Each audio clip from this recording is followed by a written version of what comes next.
సమాచారం కోసం 95 న్యూస్ ఇప్పుడు యాప్ లో మీ ముందుకు వచ్చింది. వెంటనే డౌన్లోడ్ చేసుకుని న్యూస్ అప్డేట్ తెలుసుకోండి. ప్రతి క్షణం ప్రజాక్షేమం కోసం. గతంలో ఉమ్మడి పొత్తుల్లో భాగంగా కాంగ్రెస్ పార్టీ నుండి గెలుపొంది టీఆర్ఎస్ పార్టీలోకి చేరిన ఎమ్మెల్యే వనమా వెంకటేశ్వరరావు కుమారుడు చేస్తున్న అరాచకాలు అంతా ఇంతా కాదు.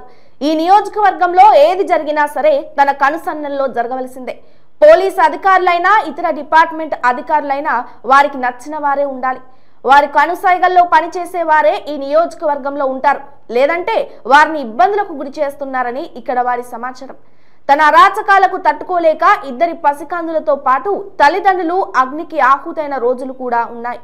దీనిపైన వనమా వెంకటేశ్వరరావు తనయుడు వనమా రాఘవ జైలుకు కూడా వెళ్లి రావడం జరిగింది. అనంతరం బీఆర్ఎస్ పార్టీ నుండి తనను సస్పెండ్ కూడా చేశారు. బెయిల్ మీద వచ్చిన రాఘవ మాత్రం మళ్లీ పార్టీలోనే కొనసాగుతూ షాడో ఎమ్మెల్యేగా చెలామణి అవుతున్నాడని ఇక్కడ వారు చెప్తున్నారు. బీఆర్ఎస్ పార్టీకి సంబంధించిన మున్సిపల్ కౌన్సిలర్లను కూడా వదలక వారిని ఇబ్బందులకు గురి చేస్తున్నాడని సుమారు 15 మంది నుండి 20 మంది కౌన్సిలర్లు కూడా ఎదురు తిరిగిన రోజులు ఈ మధ్య కాలంలోనే ఉన్నాయి. భూముల విషయంలో అయితే లెక్కలేదు. 100 ఎకరాలు తన బినామీల పేరిట ఎన్నో రిజిస్ట్రేషన్ చేయించుకున్నాడని ఇక్కడి ప్రజలు చెప్తున్నారు. దళిత బందే కానీ మిగతా ప్రభుత్వం నుండి వచ్చిన పథకాల విషయంలో మొత్తం వారి కనుసగల్లోనే నడుస్తున్నాయంటే వారి అరాచకాలు ఏ విధంగా ఉన్నాయో తెలుస్తుంది. ప్రభుత్వం నుండి వచ్చే ₹1,00,000 కూడా కమిషన్ తీసుకోకుండా ప్రజలకు అందనివ్వడని అపోహలు కూడా ఉన్నాయి. ఇలాంటి అరాచక పాలన మాకొద్దు అంటూ కొత్తగూడెం నియోజకవర్గ ప్రజలు ఎదురు తిరుగుతున్న పరిస్థితులు కనబడుతున్నాయి. దీనిపైన 95 న్యూస్ స్పెషల్ వాయిస్ తర్వాత కథనంలో వారి పాలనపై ఏ విధంగా ఉంటుంది, ప్రస్తుతం నియోజకవర్గం ప్రజలు ఏ విధంగా ఇబ్బందులు పడుతున్నారు, వివిధ పార్టీలకు సంబంధించిన ముఖ్య నాయకుల 95 న్యూస్ స్పెషల్ ఫోకస్. అల్లరి మూకలు రౌడీ మూకలు ఆడపిల్లదికి చూడాలంటే ఉచ్చవోసుకునే పరిస్థితి వస్తుందని చెప్తా ఉన్నాం. ఆ పని చేస్తున్నాం. దానికి ఏం చేయాలని చేస్తున్నాం.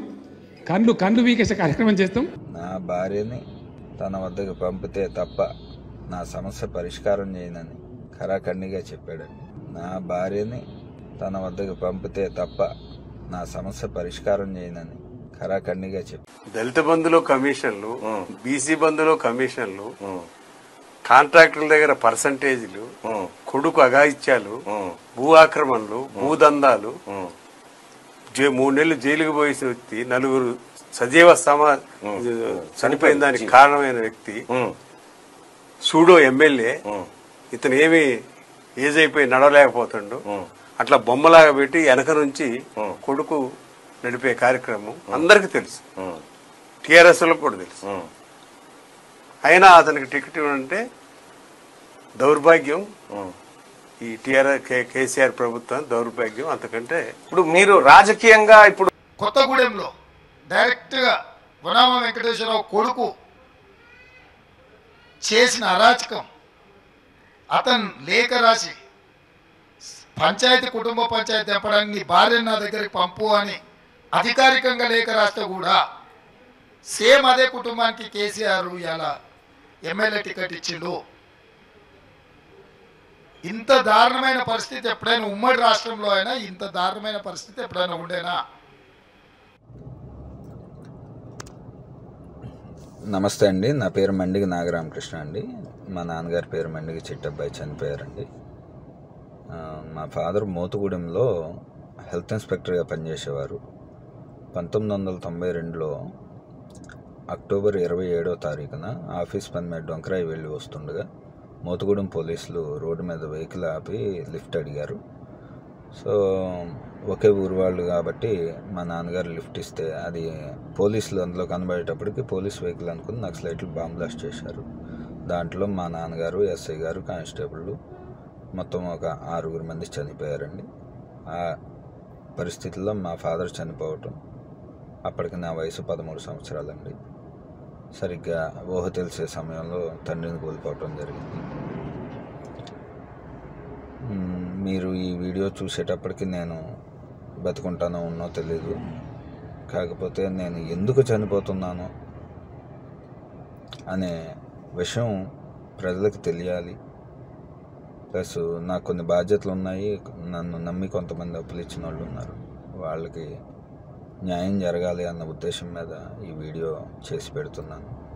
దయచేసి అందరూ నా పరిస్థితిని అర్థం చేసుకుని నా తండ్రి ద్వారా నాకు వచ్చే ఆస్తిలో నన్ను నమ్మి నాకు సహకరించిన నా మిత్రులు,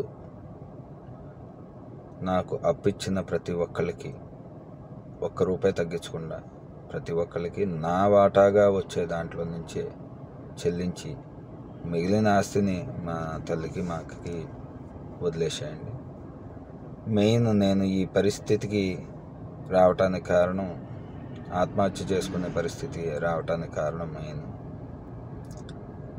మొదటి పాత్రధారి సూత్రధారి వనమ రాఘవేంద్రరావు.